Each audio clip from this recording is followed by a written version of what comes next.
Ayo, naghiusa na sabta.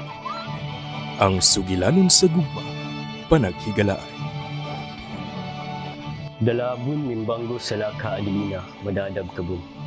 Ugad magkanisan kabun sa guna, kumain sa wata tapananto.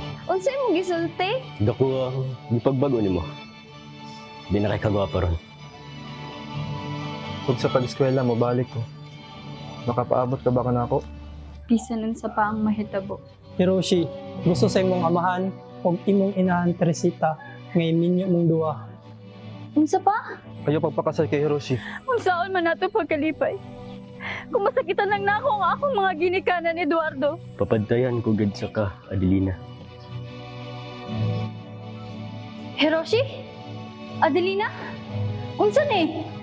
Ug ang mabuga nga mga pagsulay nga pag-aatubangon sa upat ka managhigala sa panahon sa ikaduhang guba sa kalibutan. Sa maayos ang rason, ginumpisahan ka atake sa Japan ang pungsod sang Amerika. Suno sa balita, ginsuspetsahan nga madamos ang gipanupad na eroplano militar nga kung sa diin ini ang rason sa madamo kapaglupok sa Pearl Harbor Naval Base nga makita sa isla sang Oahu, Hawaii. Tanan nga residente sa rehiyon kay Asia Pacific kay ginabisuhan nga himuon tanan nga pagpangandam. Parayo na mo. Adto mo sa probinsya. Bisag asa. Basta kay layo diri sa Manila. Mura ng paagi aron maluwas mo.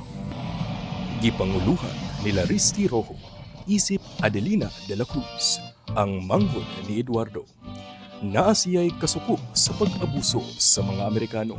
Maong sa sinugdanan, gidawat na niya ang pag-abot sa mga Hapon. Matahuro ng mga Hapon, di ba?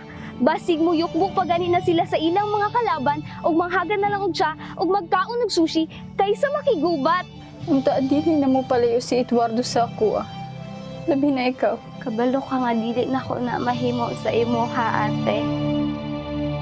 Althea Quinton, isip Teresita Borromeo, ang igsuon ni Adelina sa amahan. Lahi na ang panahon karon. Karon nga mga Amerikano na ang nagdumala sa tanan. Tanan na dunay katungod na. Babae ka man o lalaki, makapagdesisyon na para silang kaugalingon.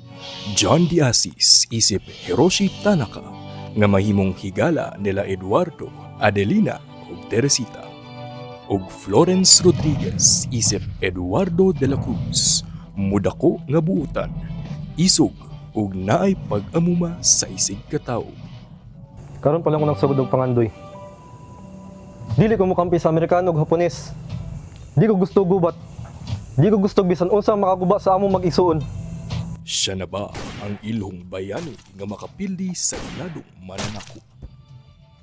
Kialsur sa talagsaong pagpasundayag, isip Colonel Saito Yuta. Sa pakigbisog alang sa gugma.